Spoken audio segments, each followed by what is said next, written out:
입장하신 분들, 우리 서로 인사 좀 간단하게 한번 나눠볼까요? 네, 반갑습니다. 네, 교육을 담다 초중고 학업 역량 코칭 교육 그룹 연구소장으로 있는 심동화라고 합니다. 반갑습니다. 네, 애들 키우기 힘드시죠? 제가 이 코칭학 영역을 어느덧 한 20년 넘게 연구를 좀 했더니요. 정말 진짜 광범위하더라고요. 이렇게까지 광범위할 줄 알았다면 저는 이거 연구하지 않았었을 것 같습니다. 하나하나 궁금해서 찾아보고 정리하고 정립하다 보니까 여기까지 왔어요. 여기까지 오다 보니까 이제서 느끼는 겁니다. 참 대한민국 전 세계의 학부모님들은 참 쉽지 않은 일을 하고 계시구나. 정말 어려운 거를 해내고 계시구나 라는 생각이 좀 들더라고요. 왠지 아세요? 우리 10대를 살아가는 우리 아이들은요, 어제 다르고 오늘 다르죠. 이 얘기는 내일도 또 달라질 수 있음, 이것을 의미하는 거거든요. 달란트의 확장이 이 아이의 역량을 만들어 나가는 그 과정이랍니다. 달란트가요, 정말 다양해요. 정말 수두룩 빽빽합니다. 그 수많은 달란트들을요, 우리 엄마들이, 심지어 우리 교사들도 모르고 있는 영역들이 너무나 많더라고요. 그래서 조만간 이 코칭학이라는 영역을 우리 교사, 전국에 계신 교사님들, 전국에 계신 교사님들께 좀 이렇게 확장시켜 드릴까? 이렇게 좀 계획 좀 하고 있답니다. 그래서 일단은 우리 어머님들이 우리 아이가 대체 어떤 놈인지 이 정도는 알아야죠. 우리 아이가 대체 어떠한 아이인지를 알아야 돼요. 이 아이는 분명컨대 장점이라는 것과 단점이라는 것을 보유하고 있을 거예요. 장점과 단점이라고 하는 거에는요, 좋아하는 것과 그닥 좋아하지 않는 것, 이렇게 또 구분될 거예요. 우리가 좋아하면서 무언가를 더 집중하고 더 잘해내고 싶고 심지어 잘하고 있고 그런 것들을 우리는 적성 영역이라고 얘기하는 거예요. 그 적성 영역 중에서 진로를 선택하는 거예요. 그리고 그 진로 중에 직업이라고 하는 걸로 선명하게, 명확하게, 확실하게 결정하고 확정하는 그것서부터 시작하는 거예요. 그래야만 목표라는 것이 생겨요. 사람이 목표의식이라는 것이 생겼을 때 초능력이 발휘가 된답니다. 목표가 있다 없다가 초능력의 근원 지점이에요. 목표가 있으면 아무리 힘들어도 극복을 하려고 하는 그 애씀이라는 것이 생겨납니다. 그것을 우리는 몰입능력, 집중력 이렇게 표현하는 거예요. 그래서 단순하게 공부만 가지고 공부를 잘한다 못한다를 따져 묻는다면 이 집중력과 몰입능력이 있다 없다, 존재한다 존재하지 않는다, 이 기준에서 판단하면 딱 맞아떨어져요. 그리고 나서 플러스 알파 영역에 대한 부분들에 대한 밸런스를 잡아나가는 과정이랍니다. 오늘 그런 이야기 하나하나 뜯어봐 드리도록 하겠습니다. 심지어 도시도 개발을 하고 변화를 주고 성장이라는 걸 하는데 우리 아이들이라고 성장이라는 걸 못할까요? 그렇죠? 저는 공부 성적만 올려주세요라고 한다면 그것보다 더 쉬운 게 어디 있어요. 성적 올리는 거는 일도 아니죠. 사실 그건 일도 아니에요. 근데 중요한 건 역량이에요. 보통 10대 때 만들어진 역량, 그 역량이라고 하는 걸 토대로 해서요, 20대, 30대, 40대, 50대를 살아가는 거거든요. 초석이 마련이 되어 있지 않으면 20대 때 개고생하는 거고요, 30대 때 개고생하는 거예요. 그래서 목표가 있다라고 하는 아이들이, 확실한 목표의식을 갖고 있는 아이들이 대부분 천재성과 영재성이라고 하는 것이 10대 때 보여지잖아요. 그런 아이들이 보통 공부를 잘할 수밖에 없는 건 확실해요. 예. 물론 사회생활을 잘한다라고 하는 것은 또 영역이 조금 달라요. 오늘 그런 얘기까지도 시간이 된다면 한번 언급해 보도록 하겠습니다. 자, 공부력 좀 한번 넓혀보도록 하겠습니다. 시작 한번 해볼게요. 우리 아이는 왜 노는 건 주도적일까요? 정말 주도적으로 노는 거 보면 신기하죠? 저러다가 지쳐 쓰러져서 죽을지도 모르겠다라는 생각 들지 않나요? 그런데 중요한 건 재미있는 모든 것들은 아무리 많은 시간을 할애하더라도 시간이 부족하죠. 그렇지 않습니까? 그런 거예요. 재미있는 거는 너무 시간이 잘 가요. 나도 모르게. 오늘 저랑 약 한 2시간 정도 남짓 강의를 진행할 건데요. 2시간이 정말 시간이 잘 가는지 안 가는지 한번 보실래요? 이 강의가 재미있다? 나도 모르게 빠져든다? 라고 한다면 집중이라는 걸 할 거예요. 그래서 2시간 훌쩍 지나가는 거, 벌써 시간 잘 지나갔냐고 그런 생각 들 거예요. 그게 바로 공부력이라고요. 지금 공부력 대신 우리 아이들은 트레이닝을 하는 거예요. 뭘로? 노는 걸로. 놀면서 집중하는 훈련을 하고 있는 거예요. 여러분들, 지금 이 강의 접하고 계신 여러분들, 지금 여러분들이 초등학교 6학년 혹은 중학교 1학년, 2학년 정도로 한번 되돌아가 봅시다. 학생, 여러분들 학생, 저희 선생, 난 선생, 여러분들은 학생. 질문합니다.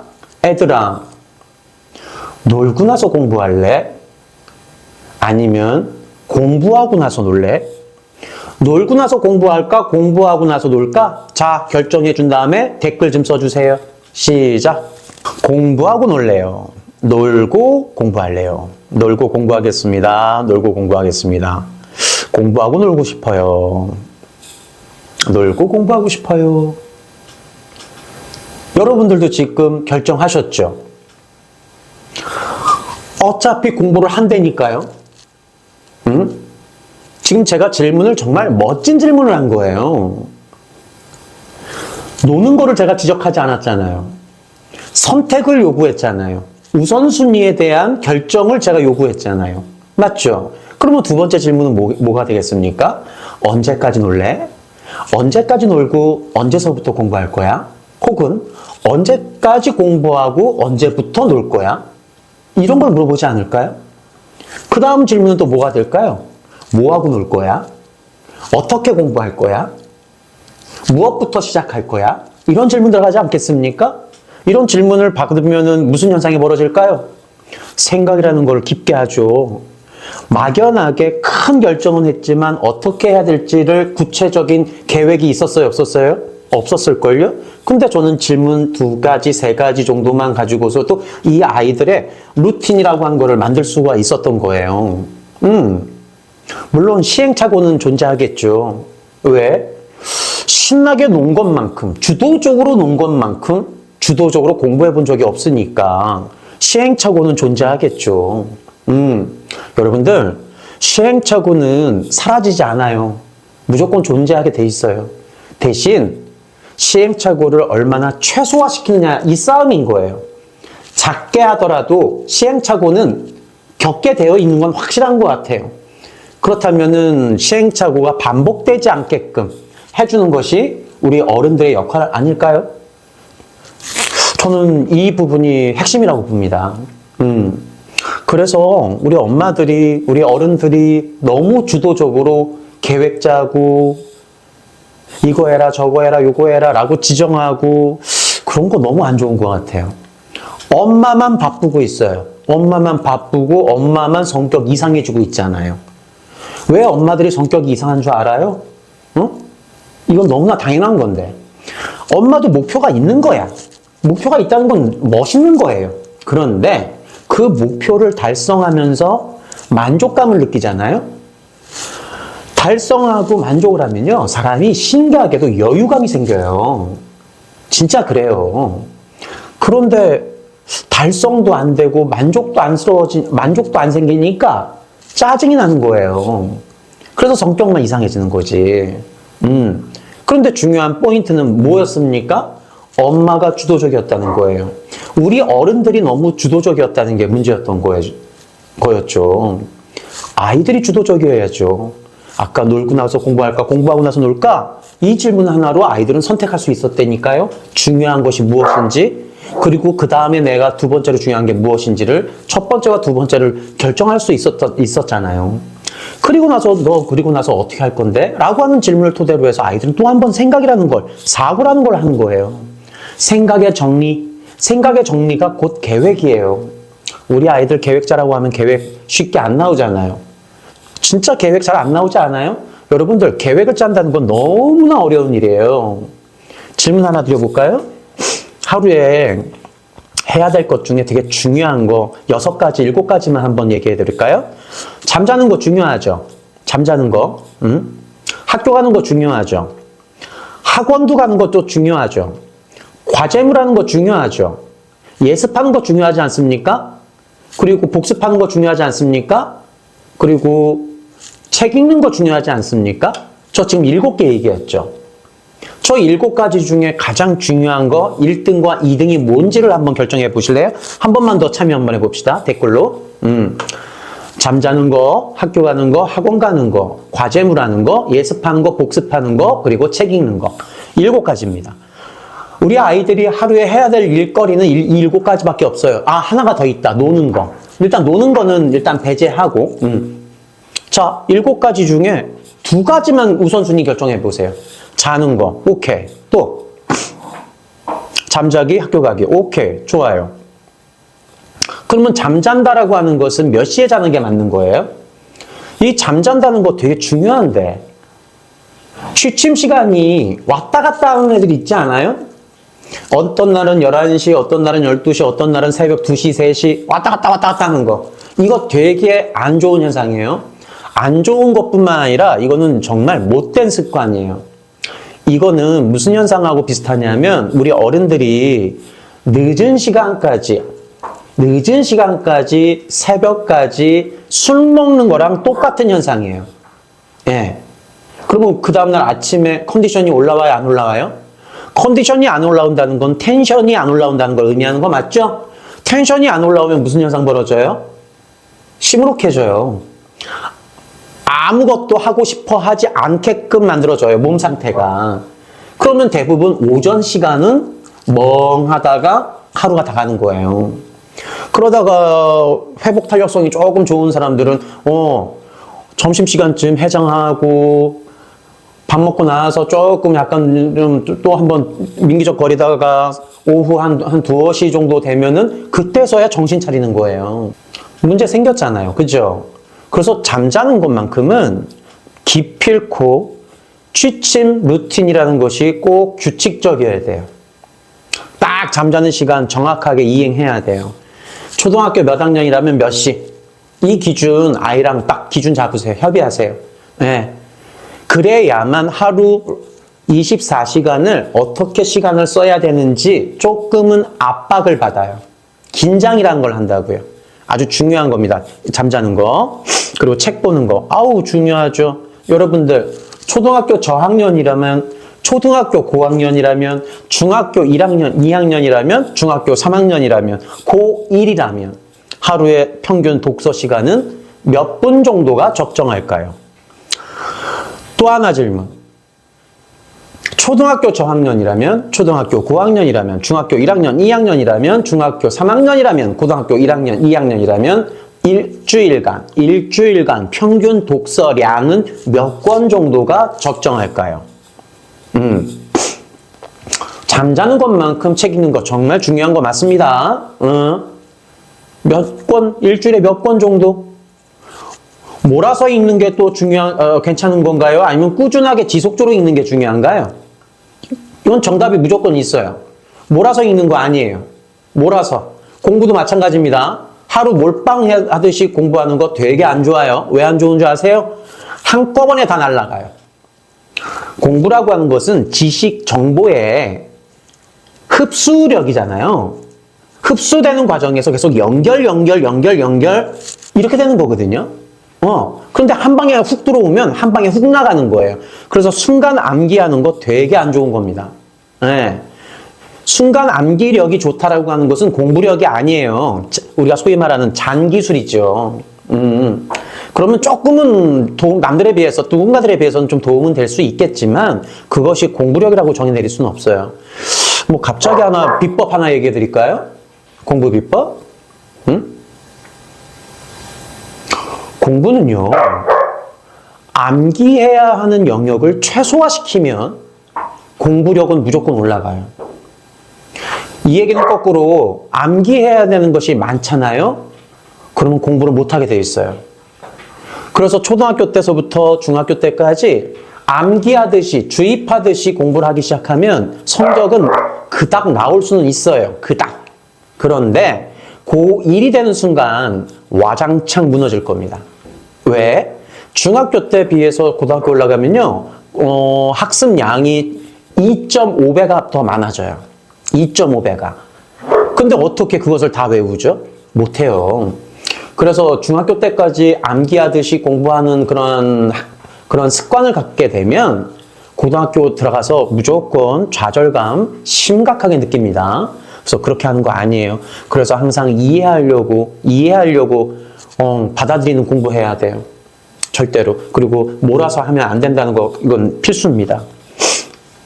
한 권이요, 일주일에 고딩이라면 중3 고딩, 중3 고딩이라면 주 1권 인정.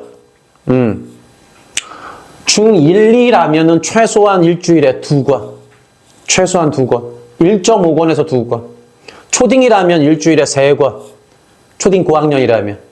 그러면 일주일에 3권이면 한 달이면 3, 40이 12권. 여러분들, 초딩 때 적어도, 초딩 고학년 때 적어도 월 평균 최소 8권이 안 나오잖아요? 그러면 이 아이는 공부를 못하게 돼 있어요.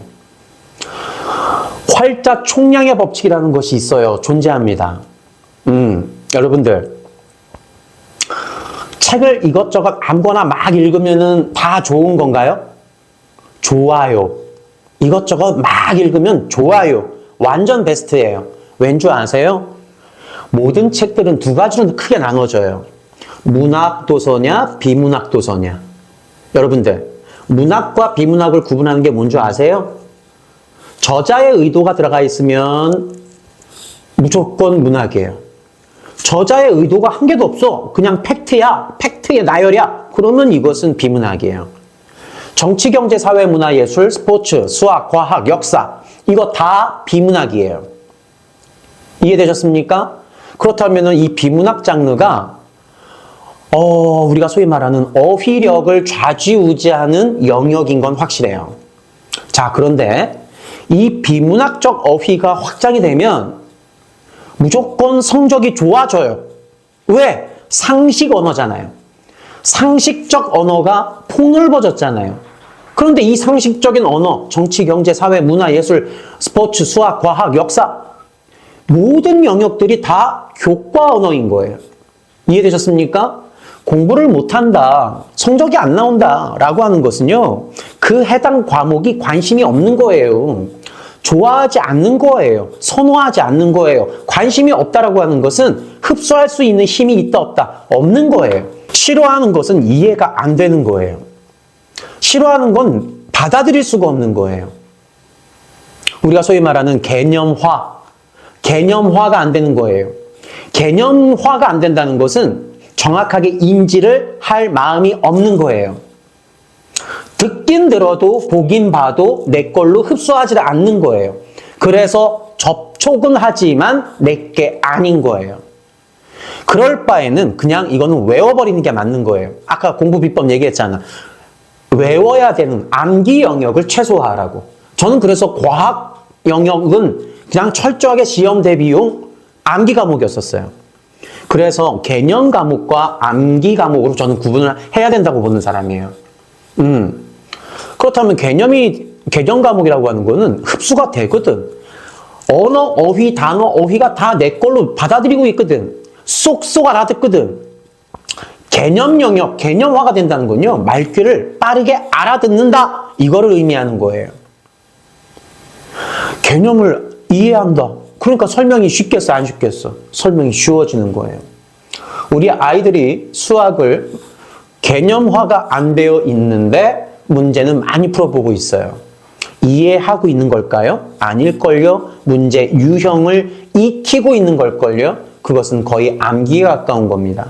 그래서 문제 유형이 조금만 바뀌더라도 이거 어디선가 본 건데, 아는 건데 하면서 틀려요. 그러면서 꼭 이렇게 얘기하죠. 아, 엄마 나 이거 실수 틀렸어. 아는데. 아니에요. 그것은 아는 게 아니었던 거예요. 암기했던 것을 곧바로 똑같이 적용할 수 있는 힘이 없었던 거죠. 그렇다면 그것은 모르는 거죠. 진짜예요. 이렇게 받아들이셔야 됩니다. 그렇다면 비문학 언어, 비문학 어휘를 확장해야 된다. 이거는 성적을 좌우한다. 그렇다면 공부를 잘할 수 있는 가능성 여부는 뭘까? 그것은 문학 어휘죠. 왜 그럴까요? 왜 그럴까요? 우리가 교과 언어 어휘 중에서 굳이 비율로 따지자면 문학 언어와 비문학 언어가 교과서에서 10대 90 정도로 구분이 되어 있어요. 10%밖에 없어요. 사실은요. 문학 언어 어휘가. 어디밖에 없어. 국어의 한 일부분. 관련된 문학 지문 정도잖아요. 문학 지문이라고 하는 영역은 고전, 시, 수필, 그리고 각종 창작 소설. 이거밖에 없어요. 그리고 종종 왕왕 영어 지문에서 문학 지문이 나오는 경우가 있죠. 그래서 10% 남짓밖에 안 돼요, 사실. 근데 이 10% 남짓밖에 안 되는 이 문학 어휘가 공부력, 성적 아닙니다. 공부할 수 있는 가능성, 그 가능성을 좌지우지하는 게 바로 문학 어휘라고요. 왜 그럴까요? 남의 생각을 파악하고 있잖아요. 즉, 생각하고 있잖아요. 사고력을 발휘하고 있잖아요. 생각을 정리한다?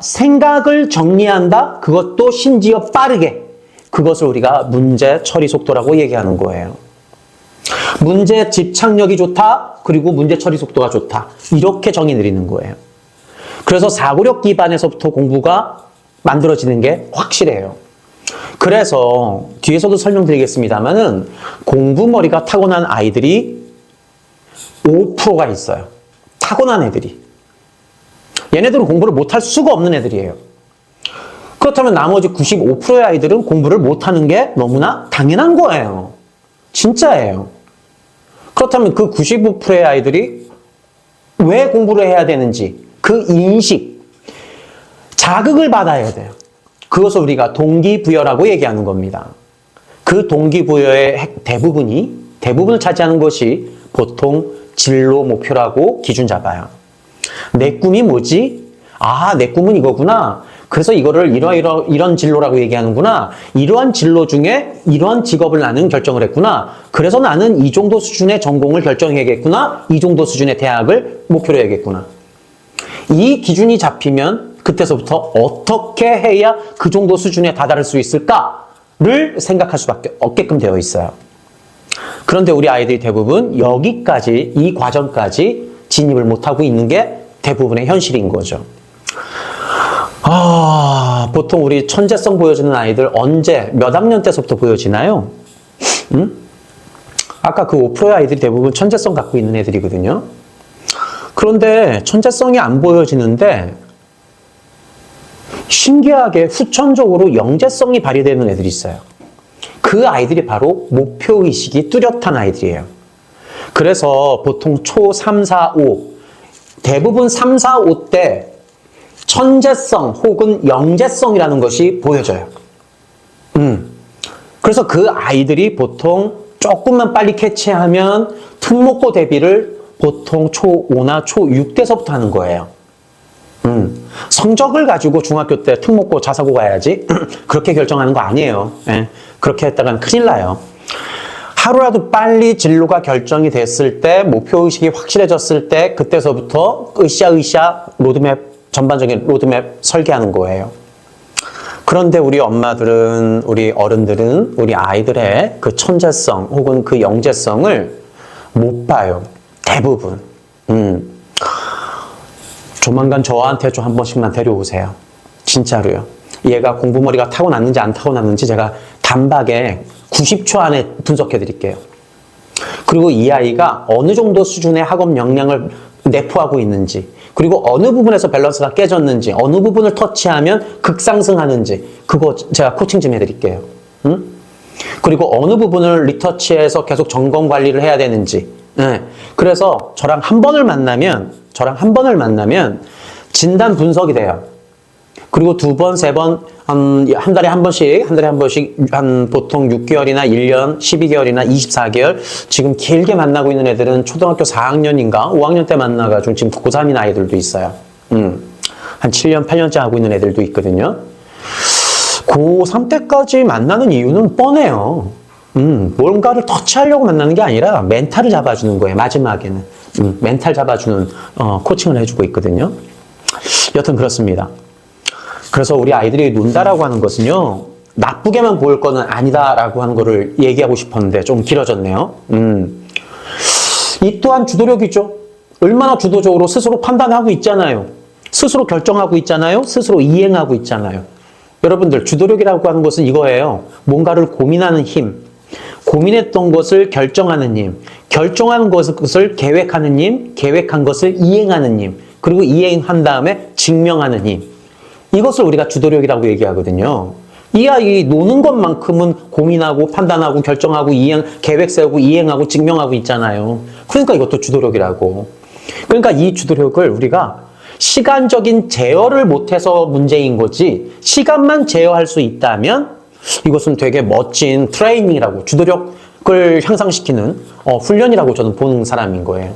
자, 그렇다면은 결국 순서와 배치의 문제 아니겠습니까? 공부 먼저 할까? 노는 거 먼저 할까? 언제서부터 할까? 이 순서에 큰 결정을 못하고 있기 때문에 시간 제어가 안 되는 거 아니겠습니까? 그렇다면 시간 제어를 하겠다라고 마음을 먹고 결정이 됐다면 그때서부터 뭐가 문제겠어? 어떻게 해야 되는 거지? 나 노는 거는 어떻게 하는지 아는데, 근데 공부는 어떻게 하는지 모르잖아. 맞지 않나요? 맞지 않습니까? 그냥 참고로 아까 학교 가는 거 중요하다고 얘기하셨습니까?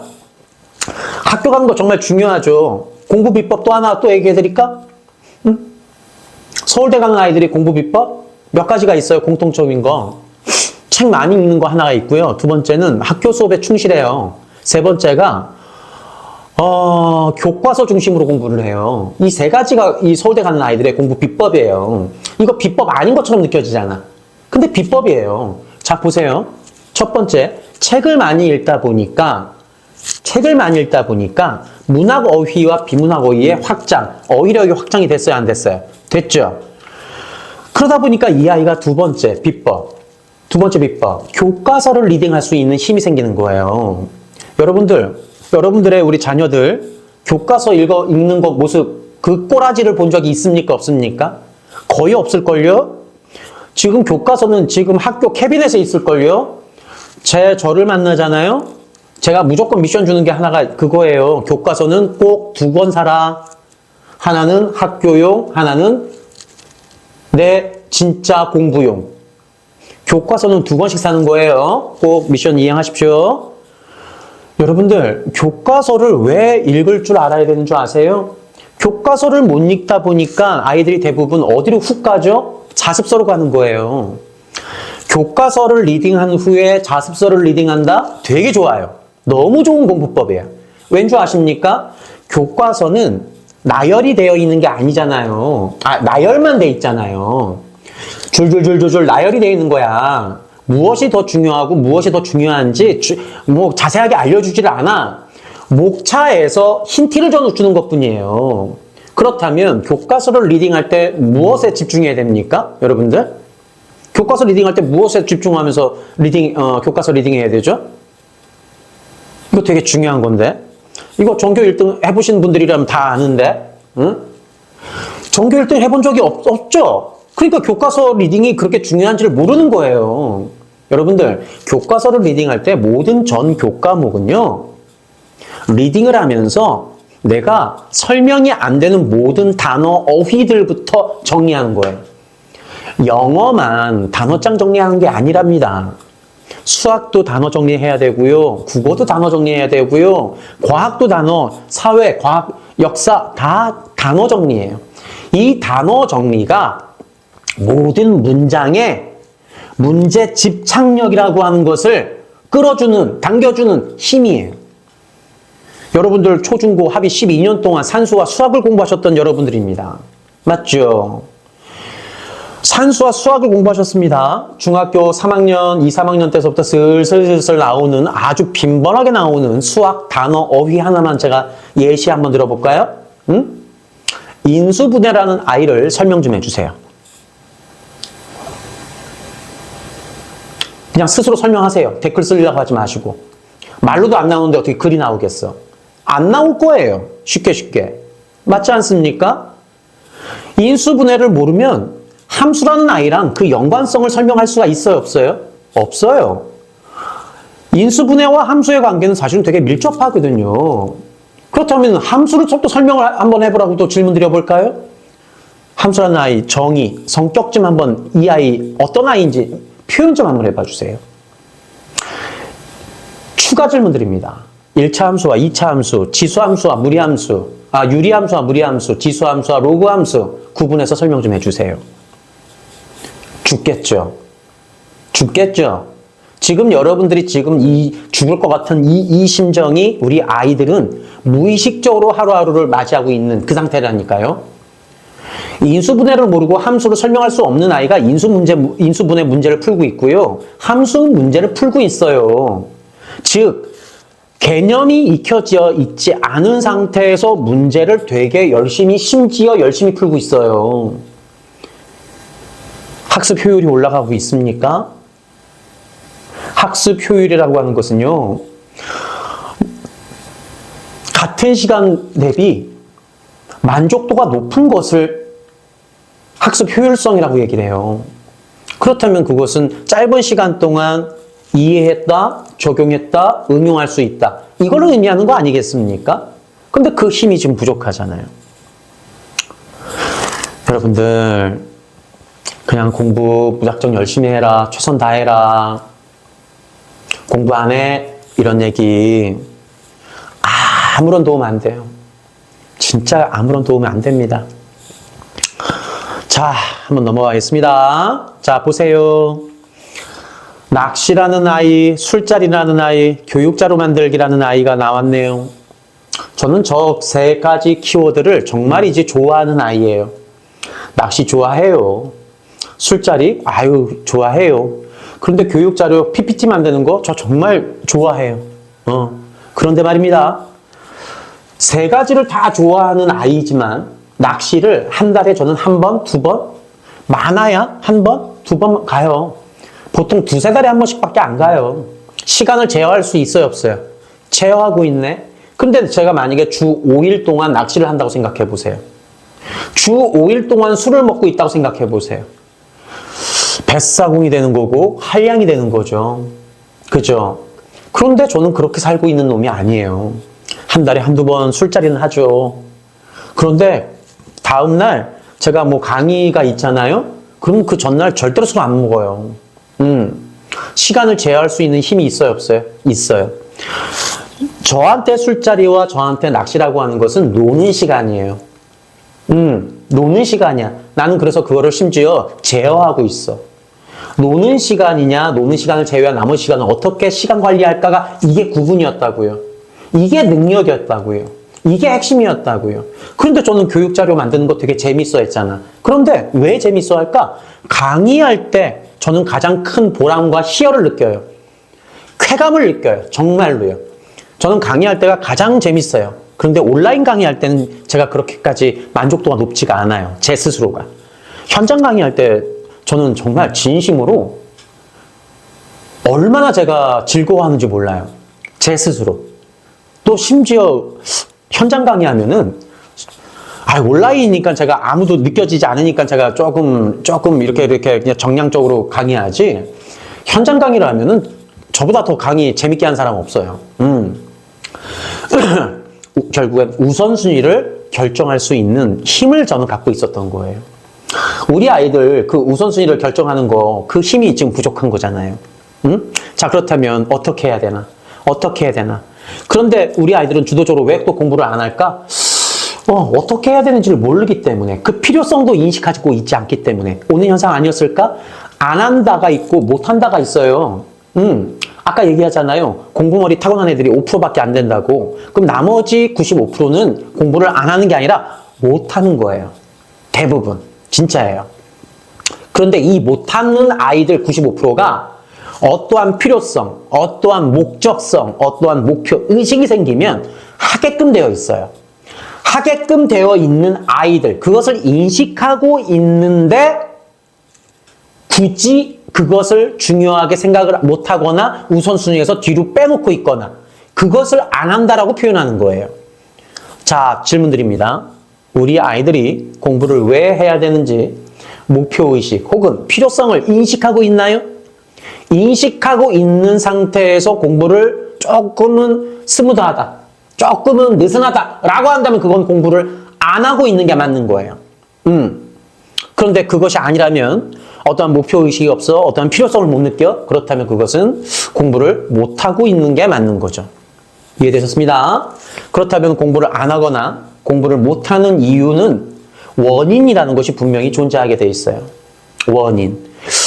정확하게 표현하자면 약 한 유형별로요. 한 300가지 이상의 원인이 있어요. 근데 그것을 하나하나 다 나열하기에는 너무나 힘드니까. 수학 개념을 익히게 하기가 너무 힘들어요. 힘들죠. 정말 힘들죠. 본범님, 수학 개념을 익히게 하는 거 너무 힘들죠? 영어 단어 익히게 하는 건 쉬워요? 어려울걸요? 오늘 집에서 우리 아이들 있을 겁니다. 지금 이 시간에. 이따가 강의 끝나고 나면 꼭 물어보세요. 내일 아침이라도. 문학 책이 재밌니? 비문학 책이 재밌니? 꼭 물어보세요. 꼭 물어보세요. 영어는 된다고요? 영어는 지금 외우고 있겠지. 영어는 외우고 있는 거 아니에요? 여러분들, 이거 다른 얘기인데, 예전에 없던 얘기인데, 영어는 말입니다. 외우는 게 아니에요. 영어는 외워야 되는 시점은 있어요. 뭐 고1이야, 고2야, 그러면 외워야 돼요. 그때서부터는요. 근데 고1, 2가 아니라면 단어 외우게끔 하면 정말 영어 빨리 포기하게끔 돼 있어요. 그러면 영어는 어떻게 해야 된다? 영어 단어 어휘는? 여러분들, 이거 칠판이라는 단어입니다. 칠판을 우리가 의식해서 외웠나요? 아니죠. 접촉을 했으니까 인식하고 있는 거 아니에요? 그런데 우리가 일상생활에서 우리나라 말은 일상생활에서 사용하는 언어이기 때문에 접촉의 빈도수가 높아. 근데 영어는 빈도수가 높지가 않잖아. 맞죠? 그렇기 때문에 영어는 어떻게 해야 되냐면 기본적으로 영어 가사, 노래 가사든 원서든 가장 좋은 거는 원어민이에요. 원어민이든 원어민, 원서 아니면 영어 팝송 가사 해석하는 거예요. 해석해보는 거예요. 근데 이 해석할 때 모르는 단어가 생기면 발견이 되면 찾아보는 거 아니에요? 찾아보는 것부터 시작하는 거라고요. 끊임없이 반복적으로 찾아보는 연습하는 거예요. 그리고 메모해 놓는 거예요. 그러니까 단어장 정리한다가 단어장을 쓰면서 외운다가 아니에요. 익숙하게 만든다예요. 아까 문학 어휘와 비문학 어휘 되게 잘 안 읽히는 책들 되게 많았잖아요. 여러분들 손가락 10개만 펴보세요. 손가락 10개. 관심 있는 장르, 제가 비문학 장르 10개를 한 10개 남짓 정도를 불러드릴 테니까 관심 있는 장르는 손가락 한번 꺾어보세요. 몇 개가 꺾이는지. 그리고 좀 이따 댓글 좀 한번 남겨봅시다. 자, 시작합니다. 정치, 경제, 사회, 문화, 예술, 스포츠, 수학, 과학, 역사, 인물, 경영. 지금 11개 얘기했습니다. 그냥 대표적인 거 한 11개 얘기했어요. 다시 한번 정치, 경제, 사회, 문화, 예술, 스포츠, 수학, 과학, 역사, 인물, 경영. 11가지 장르, 비문학 장르를 제가 얘기했습니다. 몇 개 장르가 관심 있어서 손가락을 꺾었나요? 지금 11개 제가 얘기해 드렸습니다. 정치, 경제, 사회, 문화, 예술, 스포츠, 수학, 과학, 역사, 인물, 경영. 댓글.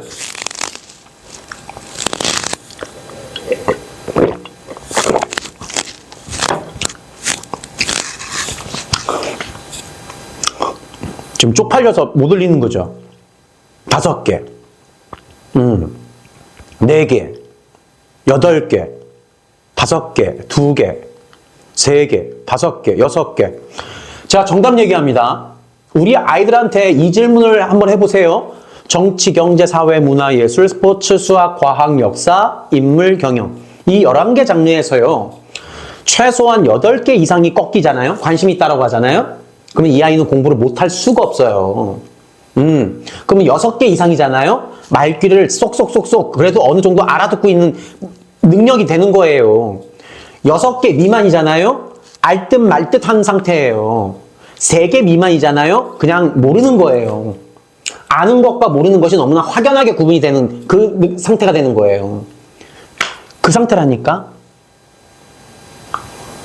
결국엔 어휘력 문제라니까. 공부력의 핵심은 그래서 어휘력이에요. 우리 아이가 수학 독해는 되게 잘하는데 다른 건 다 안 돼요. 그거예요.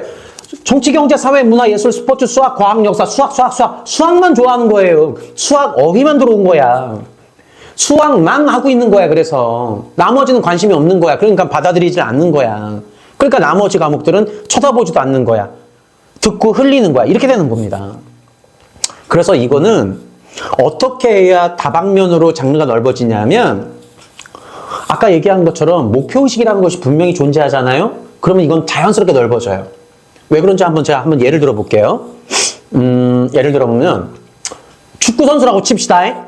그냥 막연하지만 그냥 손흥민 같은 축구 선수가 되고 싶어 한대요. 자, 축구 선수가 되고 싶어 하는 이 아이의 고등학교 진학 시 진로 선택 과목은 무엇일까요? 무엇일까요? 뭐가 진로 선택 과목이 될까요? 축구 선수가 꿈인 이 아이야. 손흥민 같은 대선수가 되고 싶어 해. 그러면 이 아이한테 진로 선택 과목은 뭘까? 주저하지 마세요. 주저하지 마세요. 무조건 1번은 체육이겠죠. 맞잖아요. 그럼 피지컬이라고 하는 영역에서 되게 중요한 리듬을, 밸런스를 잡아야 돼요.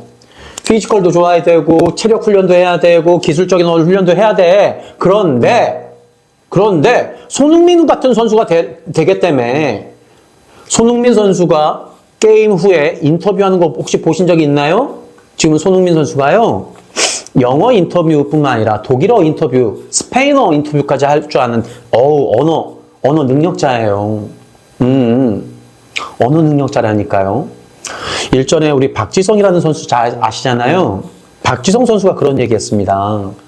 박지성 선수도 그런 얘기 했고, 추신수 선수, 메이저리그 뛰었던 추신수, 유현진, 박찬호, 이런 선수들이 다 똑같은 얘기 했어요. 운동만 열심히 해서는 니네들이 대선수가 될 수가 없다. 그들과 의사소통을 할 수가 있어야만 대선수가 된다. 훈련은 기본이다. 훈련은 기본이다. 근데 의사소통을 해야 된다. 그렇다면 축구 선수인 그 아이의 진로 선택 과목은 무조건 영어가 되는 거예요. 이해되셨습니까? 이렇게 직업이 구체가 되면 진로 선택에 대한 기준이 달라지는 거예요.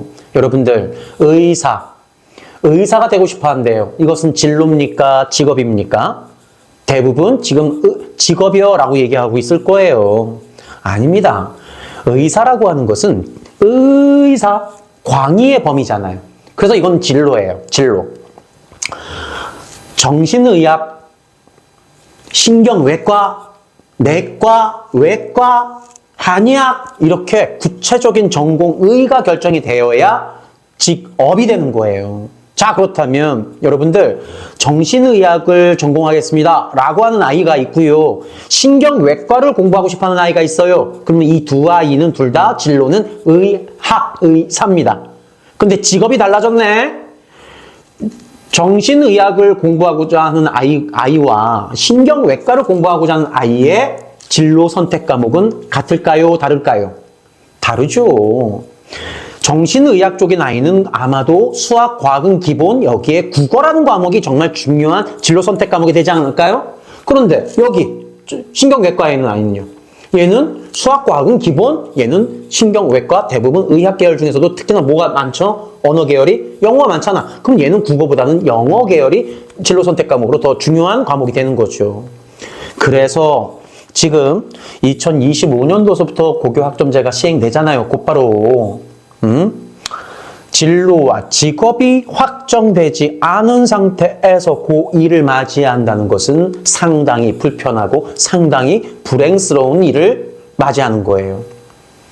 여러분들 현장에서 우리 엄마들, 어머님들 접해보면 성적 그러는데 그거 너무 연연하지 마세요. 먼저 이거부터 시작하는 거예요.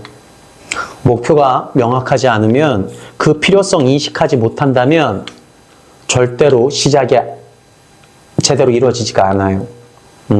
확실합니다. 자, 제가 몇 가지 공부머리 타고난 애들 중 한번, 그리고 공부머리가 타고나지 않은 애들 특징 좀 한번, 유형 좀 한번 구분 좀 해봐 드릴게요. 우리 아이는 대체 어느 쪽 유형에 해당하는지 한번 보세요. 크게 4가지 유형으로만 일단 구분해 볼게요. 뭐 뒤에서도 잠깐 설명할 기회가 있는지 모르겠습니다만은 유형은요, 4가지, 제가 이거 연구했어요. 22년 동안.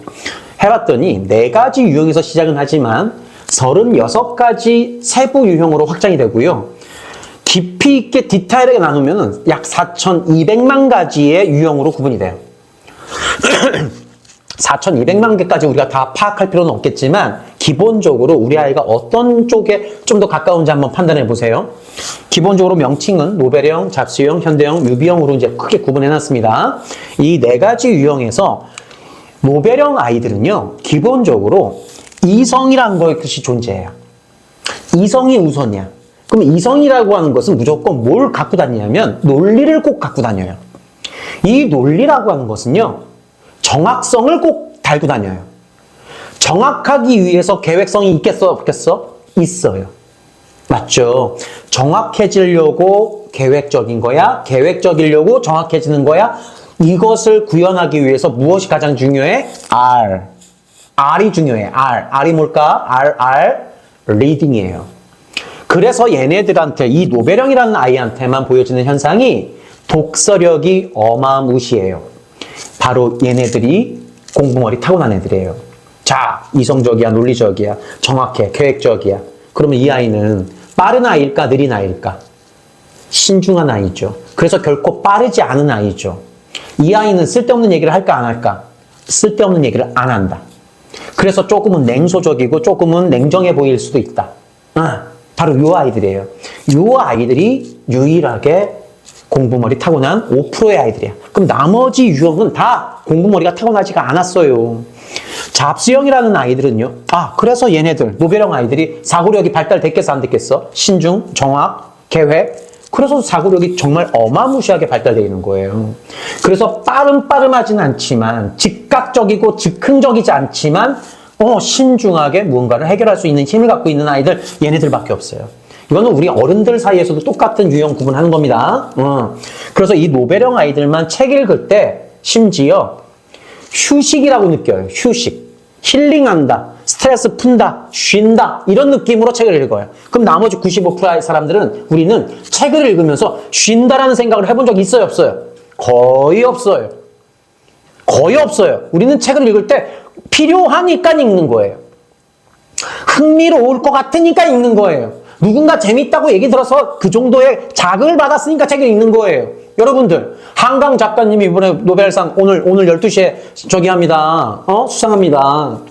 한강 작가님의 채식주의자를 읽어봤어요? 요번에 저기 노벨상 문학 저기 받은 작품이 제목이 뭐죠? 제목이 갑자기 왜 기억이 안 나지? 여러분들 관심 있었습니까? 그동안? 없었어요. 없었잖아요. 그래서 지금 자극을 받은 거예요. 노벨상을 받는다고? 자극받은 거야. 한번 읽어봐야지. 이렇게 되는 겁니다. 정말이에요. 이렇게 되는 거예요. 그렇다면 이 잡스형 아가들은 조금은 노벨형 아이랑 좀 다르게요.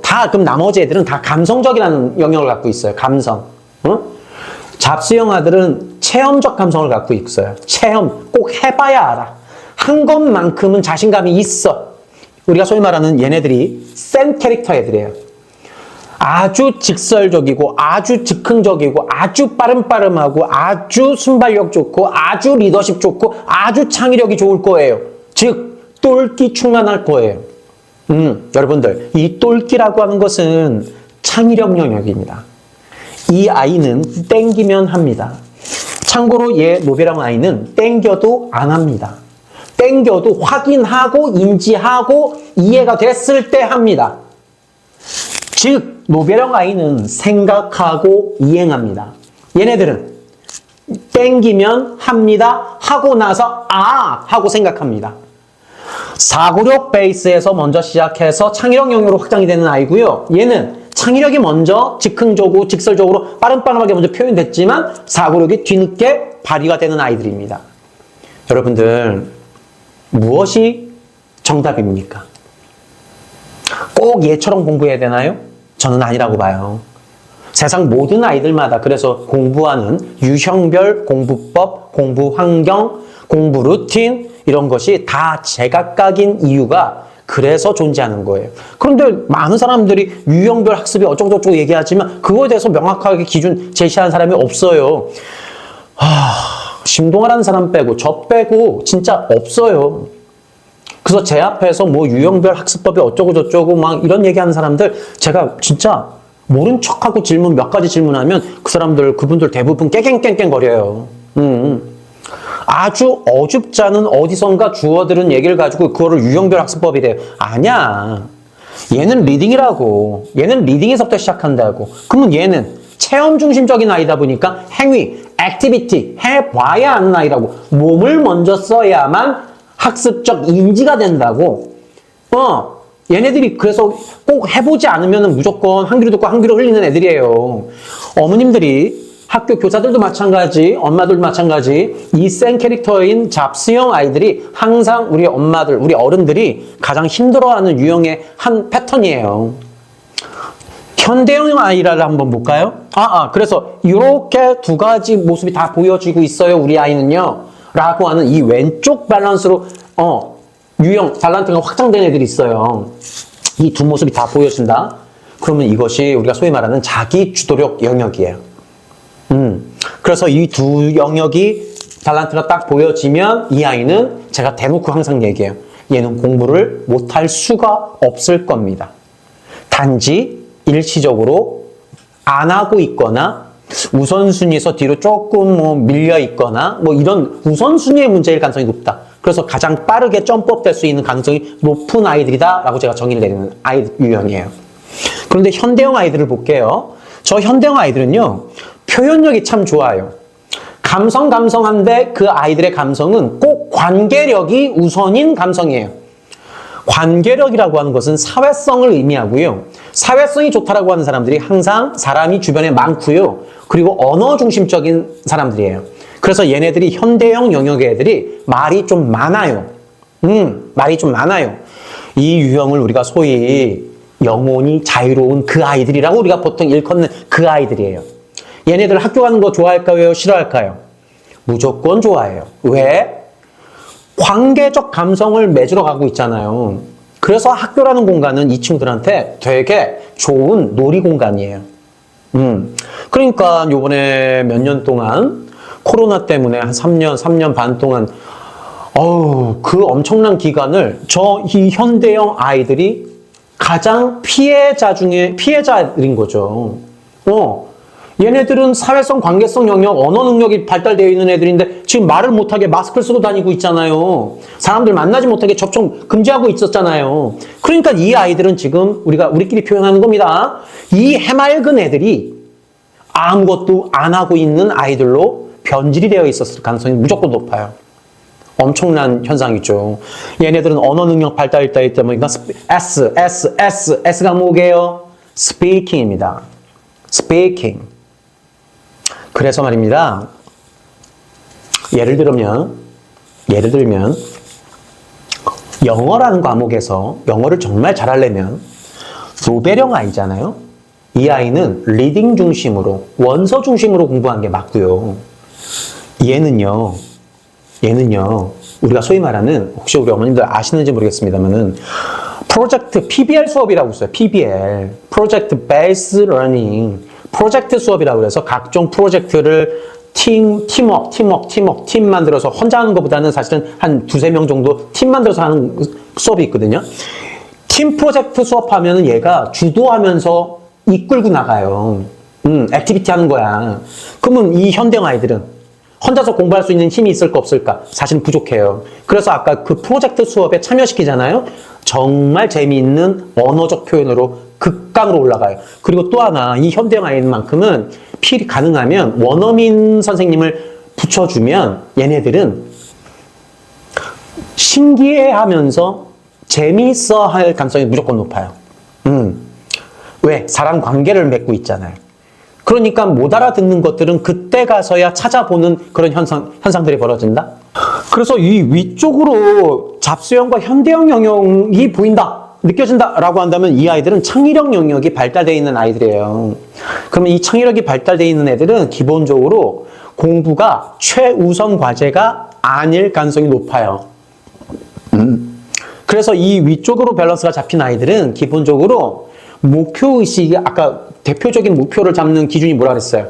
진로를 선명하게, 명확하게 직업 기준이 잡히는 그것. 여기서부터 시작해야 돼요. 이래 버리면 이 아이들이 정말이지 미친 듯이 또 공부하는 공부력이 발휘가 된답니다. 확실해요. 자, 유비형 아이들은 공감적인 감성 영역이 발달되어 있어요. 공감. 우리가 소위 말하는 인성 좋은 사람들 있죠. 인성 좋은 애들. 애나 어른이나 인성이 특별하게 발달되어 있는 애들이 있어요.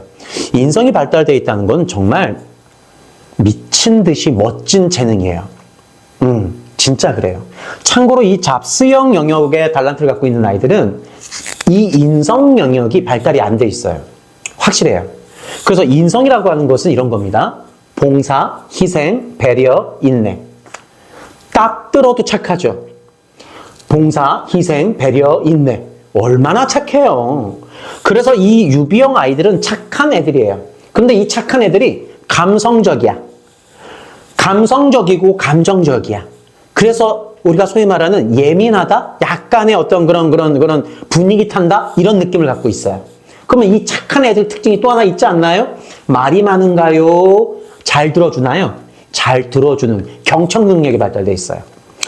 얘네들 그래서 반복적인 L. L이 뭔지 아세요? L, listen입니다. listen. 그래서 listen, listen, listen. 듣고 반복적으로 듣고 접해보고 이해하고. 그래서 이 유비형 아이들이 학습적인 속도감은 모든 유형의 아이들 중에 얘가 제일 느릴 거예요. 우리가 소위 말하는 가장 손 많이 가는 애들 중에 하나가 얘네들이에요. 착하고 근면성실하고 이런데 정말 괜찮은 애들인데 뭔가가 증명이 잘 안 되는 애들. 근면성실한데 공부 못하는 애들. 이런 느낌 같은 느낌의 표현을 제가 그냥 직설적으로 하는 겁니다. 얘네들이에요. 그래서 이 오른쪽으로만 밸런스가 잡힌 것 같아요, 우리 아이가. 그러면 이 아이들은 공감 능력과 교감 능력이 발달되어 있는 아이고요. 이런 아이들이 보통 자기 주도력보다는 혼자서 해내는 힘보다는 그룹 주도력이라고 해서 3, 4, 5 티키타카하는 그룹 주도력이 발달되어 있다 보니까 혼자서 공부하는 학습 환경을 조금은 빼줘야 돼요. 배제해야 돼요. 네. 이해되셨습니다? 자, 그렇다면은 어떤 유형의 아이들이 가장 손 많이 간다고요? 사실은 저는 개인적으로 봤을 때는 유비형 아이들이 개인적으로 손이 제일 많이 가는 건 확실해요. 왜냐하면 점검이라는 거를 기필코 해줘야 되는 애들이거든요. 두 번째로 손 많이 가는 애들이 현대형 아이들인 건 확실해요. 네. 얘네들 되게 해맑아서 대답은 되게 잘해. 그런데 대답 되게 잘하는데 약속을 잘 안 지켜. 약속을 안 지키면 좀 미안해야 되는데 해맑은 아이들이다 보니까, 긍정적인 아이들이다 보니까 되게 해맑게 안 해온 것을 표현해. 이쁘긴 하고 웃기긴 한데 좀 속 터져. 이 느낌 있어요. 자, 아래쪽으로만 밸런스 잡혔다라고 하는 애들, 이 영역을 사고력 베이스라고 얘기를 하는 겁니다. 어머님들, 우리 아이가요, 대표적으로 왼쪽으로 보여집니까? 오른쪽으로 보여집니까? 위쪽의 아이로 보여집니까? 아래쪽의 아이로 보여집니까? 하나, 둘, 셋. 댓글로 한번 남겨보세요. 아래쪽 사고력 베이스, 위쪽 창의력 베이스, 왼쪽 주도력 베이스, 오른쪽 그룹 주도력 베이스. 자, 그렇다면 두 번째 한 번만 더 질문하고 더 이상 귀찮게 안 할게요. 응? 엄마 본인이 나는 아래쪽 유형 같습니까? 위쪽인 것 같습니까? 왼쪽인 것 같습니까? 오른쪽인 것 같습니까? 엄마 본인은. 한쪽 몰빵도 있어요. 그럴 수도 있습니다. 한쪽으로 몰빵되어 있다는 것은 기본적으로 달란트의 확장이 안 이루어지고 있는 거예요. 그래서 이거는 뭐 심각하게 볼 건 아니지만 조금 다채롭지 못하다, 유연성이 좀 부족하다, 뭐 이런 느낌 같은 느낌이 있을 거예요. 자, 제가 왜 엄마들은 어느 쪽 유형입니까? 라고 제가 질문을 드리냐면, 아이랑 같습니까? 다릅니까? 대부분 다를 거예요. 바로 이것이 관점의 차이라고 충돌이 생기는 원인 지점인 거예요. 우리 아이는 아래쪽이야, 엄마인 나는 위쪽이야. 위쪽인 엄마가 아래쪽인 아이를 볼 때 어떤 느낌일까요? 답답할걸요? 응? 그럼 거꾸로 엄마가 아래쪽이야. 근데 아이는 위쪽의 아이야. 위쪽의 아이를 어떻게 아래쪽 엄마는 이해를 할까요? 되게 조심성 없고 되게 서두르고 되게 생각이 없는 애처럼 느껴질걸요? 엄마는 왼쪽 엄마야, 아이는 오른쪽 아이야. 어떻게 느껴질까요? 왼쪽 엄마가 오른쪽 아이를 바라볼 때 어떤 느낌인 줄 아세요? 되게 한심스러워 보인다? 자, 오른쪽 엄마예요. 근데 왼쪽 아이예요. 어떤 느낌인 줄 아세요? 어떤 느낌일까요? 되게 내 새끼지만 은근히 어렵다? 왜? 아이가 주도적이잖아. 아이가 스스로 고민하고 판단하고 결정하고 이행하고 증명하고 이걸 다 해내잖아. 근데 엄마는 공감적인 엄마잖아. 그러니까 그렇게 되게 정확하고 치밀한 내 아이를 볼 때 조금은 인정머리 없어 보여 라는 듯한 느낌일 거다. 이게 충돌이에요. 어머님들, 세상의 모든 아이들은 현재 보여지는 모습이 10대 때 고스란히 가지는 않아요. 조금씩 변화하고 조금씩 넓어지고 조금씩 좁혀지고 막 그래요. 그래서 제가 이따가 강의 끝나고 나면 우리 밴드에다가 코칭 진단지 작성하는 그것 좀 한번 폼 좀 올려드릴 테니까 그거 작성 좀 한번 해보세요. 엄마 거 있고 아이 거 있어. 엄마는 엄마 본인이 작성하는 거고 학생용은 아이가 직접 체크하는 거야. 근데 대신 초등학교 저학년인 아이들한테 굳이 시키지 마세요. 그거 못 알아, 독해 안 돼. 독해가 안 되니까 그냥 참고용으로만 쓰시고. 그럼 그 체크리스트 보시면은 제가 오늘 이 강의한 내용하고 딱 매칭이 딱 될 거예요. 이놈 새끼가 이런 아이였구나. 이런 아이라면은 이 유형이 전 그래서 딱 우리 아이들 그 진단 결과만 보면은 사실은 딱 90초면은 모든 분석이 끝나요. 그렇다면 노벨형 아이들한테 적합한 진로는 뭘까? 잡스형 아이들한테 적합한 진로는 뭘까? 현대형 아이들, 유비형 아이들한테 적합한 건 뭘까? 참고로 예술성은 어떤 아이들한테 가장 강력할까? 예술성은 참고로 유비형 아이들한테 있는 겁니다. 확실합니다. 예술성이라고 하는 것은 감수성을 기반으로 한 나름의 크게 예술을 한다라고 하는 건 네 가지 장르밖에 없어요. 글, 음악, 미술, 무용. 이 네 가지밖에 없으니까. 그래서 요 유비형 영역으로 보여진다라고 한다면 진로 영역을 예술 쪽으로 한번 슬쩍 보시고요. 노벨형 영역이다라고 느껴진다면 기본적으로 얘는 몸을 쓰는 애가 아닐 거예요. 노벨형 아이들은 절대로 몸 안 씁니다. 몸을 못 씁니다. 몸을 쓰면 제일 힘들어해요. 얘네들은 현대형, 잡스형 애들은 몸 쓰는 걸 되게 잘해. 얘네들은 몸을 써야 에너지가 충전이 돼. 근데 얘네들은 노벨형 아이들은 몸을 쓰면 방전이 돼. 몸을 쓰면. 그럼 노벨형 아이들은 뭘 써야 돼? 머리를 쓰는 아이예요. 이성과 논리를 갖고 있잖아. 그래서 이 노벨형 유형의 아이들이 대부분 의학, 법률, 세무, 회계, 공학, AI 뭐 이런 쪽이에요. 다 공부하는 쪽이에요. 예. 다 이런 쪽입니다.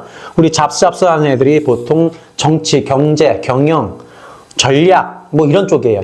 그리고 디자인. 디자인은 예술로 보기에는 좀 어려워요. 창의적 영역이다 보니까. 그래서 얘네들이 가지고 있는 창의력 영역이 디자인 계열로 되게 많이 가는 경우들이 정말 많아요. 디자인 계열 중에 최고의 직업이 뭐냐면 건축공학. 건축공학보다 더 멋있는 게 뭔지 아세요? 도시공학 쪽이 있어요. 건축공학, 도시공학 쪽. 아주 얘네들한테 정말 잘 맞을 가능성이 높습니다. 우리 현대형 아이들. 우리 현대형, 이 해맑은 애들이 대부분 진로, 장래희망 이런 거 써는 거 보면 꼭 껴있는 게 뭐냐면 운동선수가 꼭 껴있어요. 연예인도 꼭 껴있고요. 얘네들 맞아요. 스포츠 쪽, 방송 쪽, 언어 계열 쪽이에요. 서비스 계열 쪽이에요. 참고하십시오. 그리고 아까 유병 아이들은 1번이 예술 계열, 2번이 얘네들이 창의성이 좀 부족하긴 해요. 그래서 이렇게 갖춰진 것들은 잘한다. 매니지먼트 하는 건 잘한다. 즉 관리 지향적인 건 되게 잘해요. 그래서 공익적인 거, 공무적인 거 되게 잘해요. 우리가 소위 말하는 제가 그냥 대놓고 항상 하는 얘기지만 유병 아이들 안 돼도 공무원이에요. 안 돼도 공무원. 근데 공무원이라고 하는 큰 진로 계열에서 어떠한 공무원 이것이 이제 직업이잖아요. 그죠? 교사라는 것도 어찌 보면은 공무원 아닌가요? 맞죠? 그렇게 결정하는 겁니다. 그렇게 찾아내는 겁니다. 그렇게 찾아내서 그것이 정말 내게 맞는지 확인하는, 점검하고 확인하고 확정하는 그 시간이 생각보다 좀 길어요. 그래서 우리 중학교 1학년 때 보통 자유학기제를 토대로 해서 진로를 많이 체험해보고 뭐 결정하는 뭐 시간을 갖는다고 얘기하지만 사실은 중학교 1학년 때 결정하는 그런 자유학기제 같은 느낌으로 가는 게 아니에요. 자유학기제는 초 1, 2, 3, 4, 5, 6 이 6년 동안 내내 해야 돼요. 그리고 나서 결정이 된 상태에서 중2를 맞이해서 그때서부터 공부력에 대한 목표의식을 가지고 공부력 영역을 확장해야 되는 시점인데 중1 때 이놈의 자유학기제를 하다 보니까 밸런스가 또 깨지는 거야. 우리 아이들은 자유학기제 때 대부분 논다로 인식하는 경우들이 많거든요. 잘못된 겁니다. 자, 이거 얘기하려고 저거 얘기한 거예요. 이거 얘기하려고 이거 얘기한 겁니다.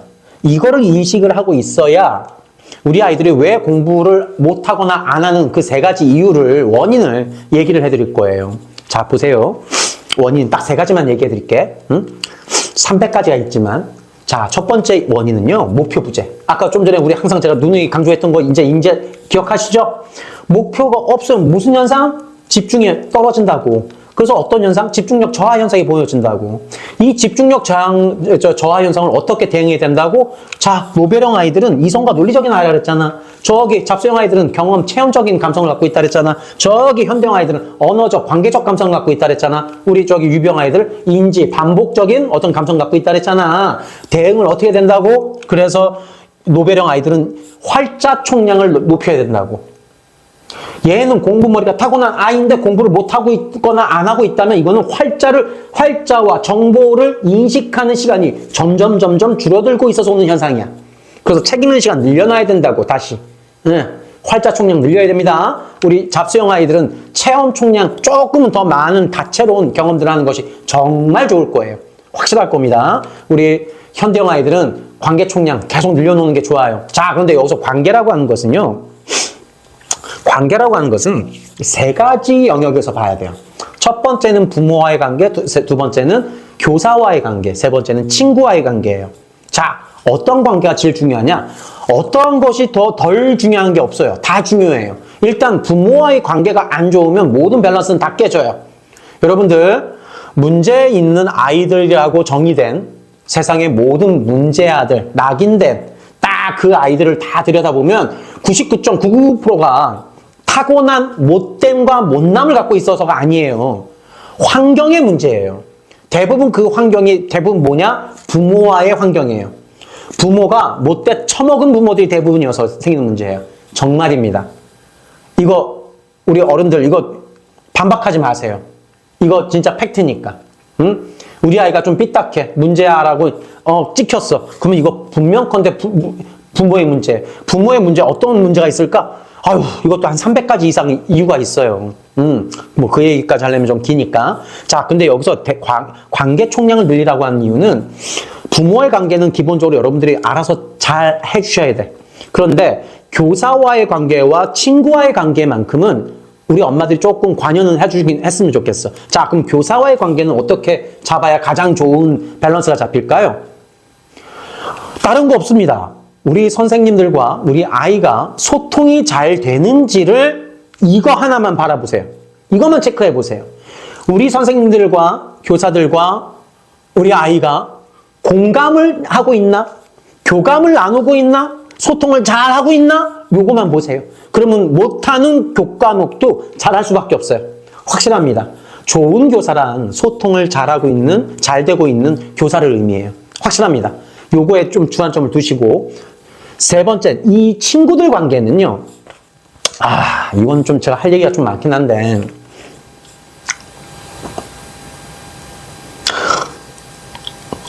여러분들이 지금 학생, 지금 여러분들이 학생, 애들아, 여러분들 지금 고1 1 혹은 중2 3이라고 한번 쳐볼게요.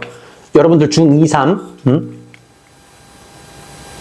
웹툰, 애니메이션 쪽은 유비, 잡스 어디 유형일까요? 유비 쪽 아니면 잡스 쪽이에요. 근데 대부분 유비 쪽 애들이 많아요. 신기하게도요. 웹툰, 애니메이션 약간은 정적인 일이거든요. 동적인 일이 아니야. 네, 신기하게도 그래요. 웹툰, 애니메이션 쪽은 유비한 아이들이 현대스러워지잖아요. 오른쪽 밸런스로 이렇게 확장되잖아요. 요쪽의 유형의 애들이 웹툰, 애니메이션 쪽 되게 많아요. 확실합니다. 네.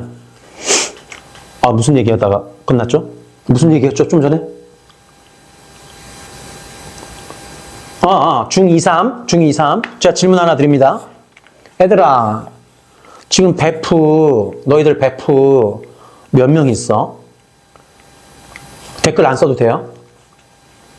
뭐, 1명 있어, 2명 있어, 3명 있어, 4명 있어, 5명 있어, 뭐 이렇게 결정했을 거예요. 그죠?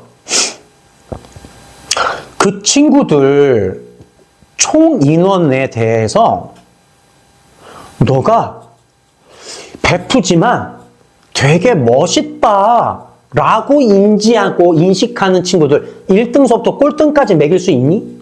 순서 좀 매길 수 있니? 그럼 순서 쫙 매길 거예요. 매겨보세요. 자, 이건 제가 현장에서 사실은 코칭하는 코칭 비법 같은 건데, 이거 설명하려니까 좀 기네. 그러니까 결론은요, 어떤 친구들이 많아야 되냐면, 현대형스러운 아이들만 베프가 있잖아요? 그러면 이건 놀겠다는 얘기예요.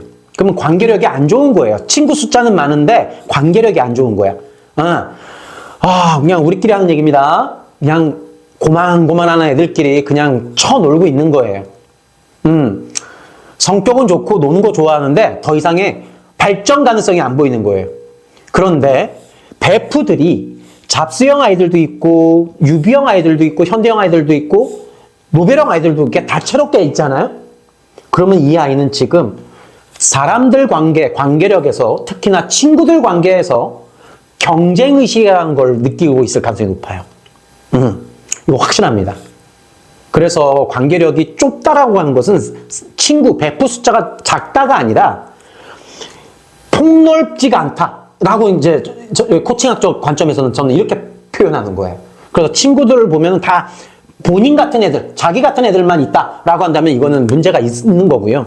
조금 다른 유형의 아들로 포진되어 있어 라고 한다면 이 아이는 공부력이 조금은 올라올 가능성이 있는 그 타이밍을 맞이한 거예요.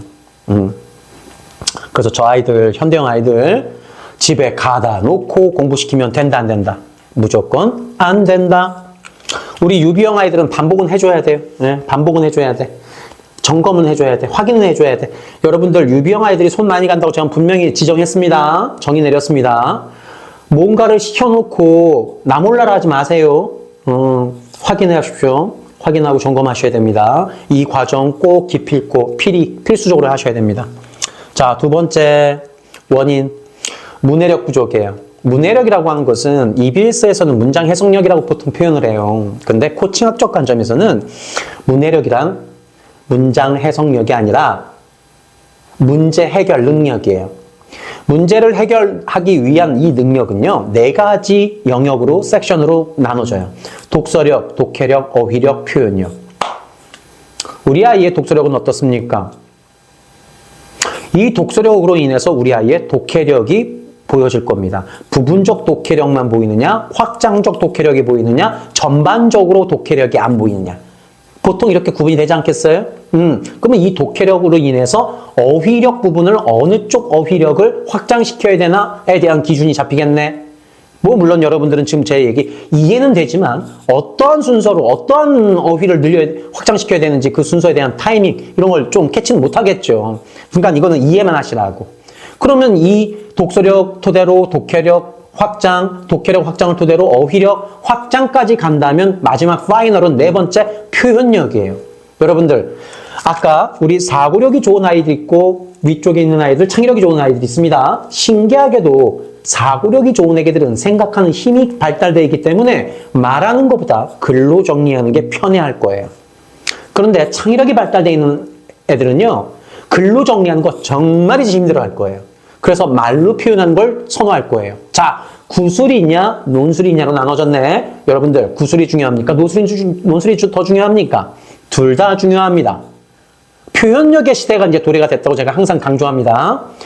표현력의 시대라는 것은 말로 표현한 것을 글로 그의 수준에 못지않게 글로도 표현할 수 있는 힘.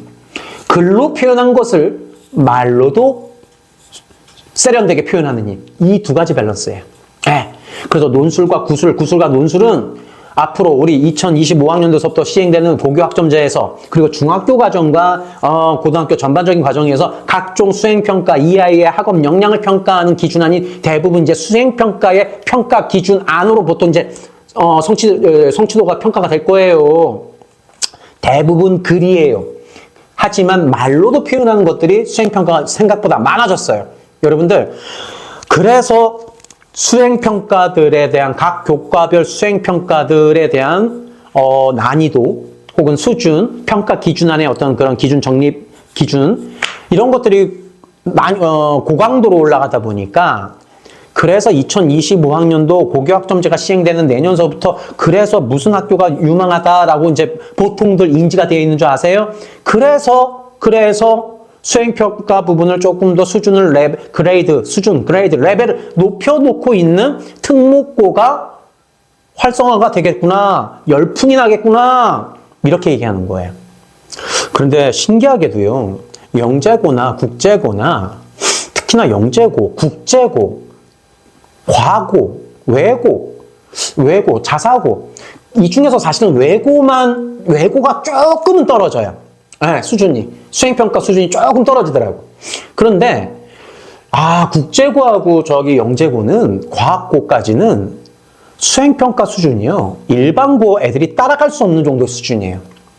이거는 뭘 의미하냐면, 교사들의 역량의 차이가 분명컨대 존재함을 의미하는 거예요. 확실합니다. 그래서 일반고 가서 내신 잘 따야지 라고 얘기들 하는데, 내신은 잘 딸 수 있지만, 내신만 보진 않잖아요. 여러분들 학생부 종합전형을 보면은 수시와 정시로 나눠져 있는 건 아시죠? 정시는 수능. 수시는 학생부 종합전형, 또 하나가 교과전형, 또 하나가 논술전형, 또 하나가 실기전형. 이 4가지 전형 요소를 수시라고 기준 잡는 거야. 자, 그런데 대부분 지금 학생부 종합전형으로 많이 가요. 여러분들 착각해서는 안 됩니다. 가장 많은 그 입학 비중과 비율을 갖고 있는 거는 사실은 교과 전형이에요. 수시에서도 교과 전형.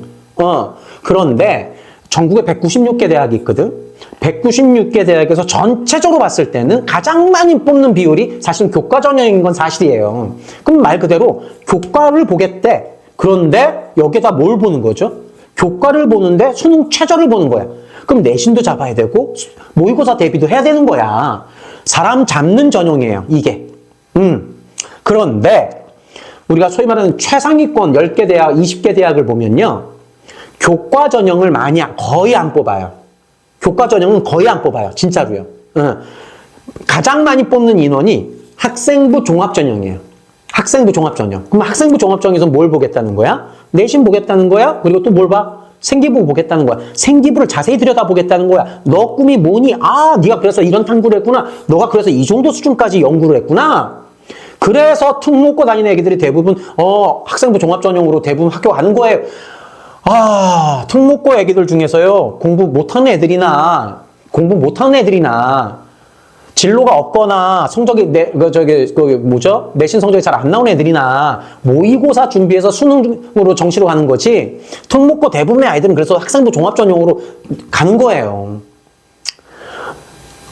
그러니 대학 관계자들이 아무리 고등학교 생기부 브라이드 처리를 하고 본다고 하지만 수준을 보이지 않겠어요? 수준이 느껴지지 않겠습니까? 그래서 야, 얘가 어느 학교 출신이구나. 이게 판단이 되는 거예요.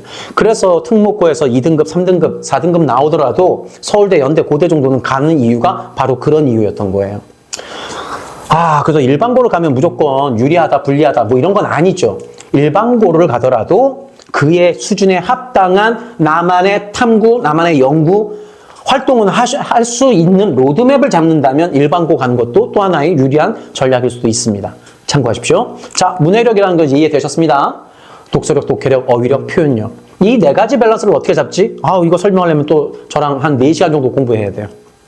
그냥 참고적으로만 이해하세요. 그럼 말 그대로 이해력이 저하되는 거야. 이해력이 저하된다는 거는 말귀를 빠르게 못 알아듣는 거야. 빠르게 못 알아듣다 보니까 적용이 빨라 느려. 적용이 느려. 적용조차가 느려. 문제 집착을 못하는 거야. 이해되셨습니까? 문제 집착을 못하다 보니까 문제 처리 속도가 빨라 느려. 그러니까 항상 시간이 부족하다는 얘기가 나오는 거야. 이해되셨습니까? 여러분들, 가장 근본적인 문제는 목표 부재와 문해력 부재예요. 확실합니다. 그래서 이 대응은 어떻게 되느냐? 선택 여지가 없어요. 이거밖에 없습니다. 독서력을 확장하고, 독해력을 확장하고, 발표력을 확장하고, 토론력을 확장하고. 왜 얘네들은 발표력과 토론력을 확장해야 되느냐? 표현을 해야 그 필요성 인식을 하게끔 되어 있거든요. 그래서 표현력으로 먼저 간 다음에 글로 넘어가야 돼. 그럼 얘네들은 글로 먼저 접촉을 한 다음에 표현력, 말로 확장해야겠지. 이 순서밖에 없습니다. 그래서 아이들 유형마다 진로 결정 여부에 따라서 어떠한 장르부터 독서 총량을 늘려나갈까? 뭐 이런 거 되게 중요한 미션이에요. 이거는 우리 어머님들이나 우리 선생님들한테 얘기한다 하더라도 사실 잘 못 알아듣더라고요. 아, 이거는 또 다른 얘기니까 못 알아듣는 게 당연한 거야. 자, 마지막 세 번째 원인은 주도력이죠. 여러분, 목표가 없는데, 그래서 집중을 못 하는데, 문해력조차도 부족한데, 그래서 말귀를 못 알아듣고 있는데 주도력이 있겠어요? 말이 안 되는 거 이제 이해되시죠? 아, 그래서 우리 아이가 주도력이 없구나. 아, 주도력이나 아이가 그래서 이게 힘든 거구나. 그럼 주도력이 없다라고 하는 것은 뭐가 안 되겠다는 거야? 공부력이 발휘가 안 된다는 거지. 공부력이 대체 뭔데? 여러분들, 아까 우리 기억하세요. 제일 중요했던 게 뭐였다고?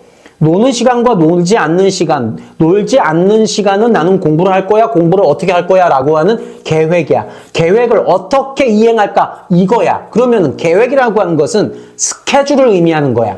스케줄을, 시간적 배치와 시간적 배정을 어떻게 할까가 핵심이었던 거야. 그리고 나서 그 시간 동안 나는 어떻게 해야지? 이거는 아이들 유형마다 조금씩 학습하는 어떤 습관이나 루틴이나 이런 것들은 조금씩 달라요. 어머님들 이 얘기까지 하면 또 시간이 확 올라가니까 요거까지만 이해만 해주세요. 큰 이유들만 이제 이해 좀 해주세요. 그러면 이 아이들은 어떻게 대응해야 된다고? 노배령 아이들은 계획력을 좀 더 고도화시켜야 돼요. 어른들이 계획력을 고도화시키면 안 돼. 아이들이 계획력을 고도화시켜야지. 그리고 그것을 서로 티키타카 하면서 업그레이드 시켜주게끔 요 정도의 관여는 해줘야겠지. 우리 잡스형 아이들은 성취 욕구, 리더십 영역을 갖고 있잖아. 리더십 영역을 갖고 있고 도전 역량을 갖고 있고 결정력 좋고 순발력 좋은 아이잖아. 나서기 좋아하고 우리가 소위 말하는 관종 같은 느낌을 갖고 있는데 얘가 관심을 받으면 더 훨씬 잘할 건데 얘 참고로 잡스형 아이들은요 잘한다 하면 진짜 잘해요. 못한다 지적하잖아요. 그냥 단박에 포기해요. 스탑해요. 그 정도의 결정력을 갖고 있다고. 그래서 우리 어머님들한테 제가 항상 기준 얘기할 때 어머니 얘는 이런 유형의 아이기 때문에 절대로 엄마 성질대로 이 아이를 케어하려고 하지 마세요. 이 아이가 저학년 때까지는 엄마 말을 조금은 듣는 척은 했겠지만 저학년에서 고학년으로 넘어가는 순간서부터는 이 아이의 반발과 충돌은 아주 심각할 정도로 강력할 겁니다. 라고 제가 항상 얘기하거든요. 이 아이, 잡스형 아이를 무조건 맞춰주라가 아니야. 잡스형 아이의 주도력을 인정해주라는 얘기야. 그리고 나서 아까 질문했잖아요. 몇 가지 질문을 통해서 놀았니? 놀고 공부하니? 이런 질문했잖아. 질문을 토대로 해서 이 아이가 생각할 수 있는 힘을 조금 키워주게끔 하는 것이 가장 멋진 잡스형 아이의 동기부여법이에요. 이거 어려워요. 쉬운 일 아닙니다. 우리 현대형 아이요. 관계력이에요. 계속 얘는 관계야, 관계. 좋은 관계, 좋은 선생들의 관계, 좋은 친구들의 관계, 좋은 부모와의 관계. 이 관계력만 넓어지면 현대형 아이들은 무조건 공부력, 주도력 생겨나요. 얘네들, 유비형 아이들은 집착력을 좀 고도화해야 돼요. 자, 인성이 발달되어 있고 예술성이 발달되어 있고 약간은 느리고 경청하는 힘이 빠르지만 사고력 중심적이다 보니까 느리다라고 그랬잖아요. 표현도. 자, 그런데 이 아이들한테 보여주는 현상이 뭐라 그랬지? 인성적인 영역과 또 하나가 뭐라 그랬죠? 근면성실함. 인성 영역을 갖고 있는 유비형 아이들한테만 보여지는 모습이요. 근면성실해 보여요. 진짜 그래요. 이 근면성실하다는 아이들의 대부분의 유비형 아이들이 신기하게도 지구력이 보인다? 이놈의 지구력 때문에 무슨 현상이 보여지냐면 되게 근면성실해 보이는 거예요. 그런데 지구력이 좋다라고 하는 것은 집착력을 우선하는 게 맞는 거예요. 네. 지구력보다 집착력이고요. 집착력만큼 더 중요한 게 뭐냐면 지속력이에요. 꾸준하게 이행해낼 수 있는 힘이에요. 오랫동안 이행하는 힘이 아니라 꾸준하게. 작지만 꾸준하게. 그래서 그걸 저는 집착력이라고 보통 표현합니다. 여러분들 학업 역량 어떻게 만들어지는지 아주 간단하게만 표현 좀 해드릴게요. 자, 크게 그냥 다 장표 좀 보여드리고 하겠습니다. 자, 크게 학업 역량이라고 하는 것은 기초력, 공부력, 확장력 저 세 가지밖에 없어요. 제가 연구해보니까 그래요. 기초력이 뭐냐고요? 유형이야. 나라는 인간은 대체 어떤 인간인지 스스로 인식하고 있어야 돼. 이거는 엄마들도 어른들도 알고 있어야지. 그거를 토대로 해서 적성 영역과 적성 영역을 토대로 해서 진로 영역과 진로 영역을 토대로 해서 직업 영역이 구체화되는 과정. 그 진로와 직업이라고 하는 것이 구체화되면 목표의식이라는 것이 생기는 그 과정. 이것이 기초력이에요.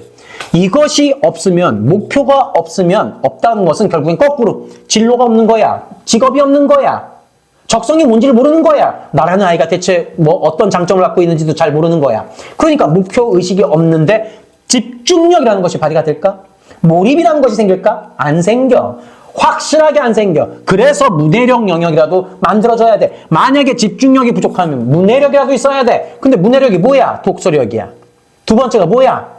독서력, 독해력, 어휘력, 표현력이야. 어느 부분에서 밸런스가 깨졌지? 우리 아이가 독서력이 안 잡혔는데 독해력이 좋대. 말도 안 되는 소리 좀 하지 마세요. 그런 경우는 없어요. 진짜 그런 경우는 없어요. 독서력이 안 좋은데 어떻게 독해력이 좋아요? 그건 말이 안 돼요. 문해력도 안 좋은데 주도력이 좋을 수 있을까? 근면성실해 보이니까 주도력은 있어 보일 수는 있겠네. 그런데 그것이 진짜 주도력일까? 아닐 가능성이 높겠네. 그런데 심지어 그것을 지속하는 힘이 있나? 이 공부력 영역에서 저는 방법, 스킬 이런 것 얘기하는 사람이 아닙니다. 기초력 베이스에서 이 아이의 유형이 파악이 되면 이 아이는 어떠한 공부 환경, 학습적 패턴, 루틴, 습관 이런 것들이 사실은 저는 보여져요. 아까 얘기하잖아요. 기억나십니까? 잠, 취침, 학교 생활, 학원 생활, 과제물 처리 속도, 예습, 복습, 독서 이 7가지를 가지고 우선순위를 유형별로 사실은 배치의 기준이 달라요. 배치의 기준이 달라요. 진짜 그래요. 이것이 밸런스가 잡혔을 때 더 크게 한번 확장한다고? 그때 지구력이 필요한 거죠. 그때 정신력, 즉 멘탈력이라는 건 필요한 거죠. 그때 관계력에 대한 부분은 또 한 번 더 확인해보는 필요성은 있는 거죠. 요 곱하기 숫자 있죠? 이게 경우의 수예요. 변수 요건이에요. 변수 요건. 그러니까 이거를 다 계산해 보니까 4,200만, 46만 7,328가지의 유형이 나오더라니까. 그 중에 한 아이가 여러분들의 아이입니다. 그래서 아주 특별한 아이인 거죠. 요 얘기는 뭐 다 했으니까. 공부력. 타고난 문제일까? 환경이 문제일까? 습관이 문제일까? 이 센텐스 안에 정답이 있죠? 타고난 아이들은 몇 프로? 5%. 나머지 95% 아이들은 타고난 공부력 없어. 그러면 타고나지 않은 그 아이들 95% 아이들은 어떻게 해줘야 돼? 자극을 받아야 돼. 기분 좋은 자극을 받아야 돼. 동기부여라는 것을 맞이해야 돼. 그래서 기준이 잡혀야 돼. 그 기준이 안 잡히면 뭔가가 안 돼. 근데 환경이 문제일까? 환경도 문제일 수 있어. 엄마랑 아이랑 달란트가 달라. 엄마의 우선순위와 아이의 우선순위가 달라. 여기서 계속 충돌 생겨. 엄마는 엄마 말 들으면 된대. 근데 아이는 아이대로 엄마 내가 한번 나 믿고 한번 해줘. 기다려줘봐. 이런 얘기도 할 수도 있잖아요. 근데 엄마는 안 기다리고 있어. 그럼 환경의 문제인 거지. 환경의 문제가 밸런스가 깨졌는데 엄마 말대로 막 끌고 가고 있는 거야. 그것이 지속되고 있는 거야. 그러니까 습관이 잘못 잡히고 있는 거야. 어머님들, 우리 아이들의 공부력은 엄마들이 케어한다고 해서 업그레이드가 될 수는 없습니다. 라고 저는 당당하게 말씀드릴 수 있어요. 제가 강남 엄마들 강의를 가잖아요. 강남 쪽으로. 제가 강남 엄마들 정말 진지하게 혼내요. 엄마들인 당신들이 정말 최선을 다해서 아이들이 이렇게 만들어졌다고 뻥치지 말라고 제가 항상 대놓고 얘기해요. 당신들은 경제력이 되기 때문에 환경을 계속 바꾸는 그 액션을 하고 있는 거라고. 그래서 얻어 걸리는 거라고. 근데 강남 엄마가 아닌 대부분의 엄마들은 그 정도의 경제력을 갖고 있지 않기 때문에 어떻게든 가장 좋은 방법을 찾아내고 싶은 것뿐이라고. 그래서 더딘 거라고.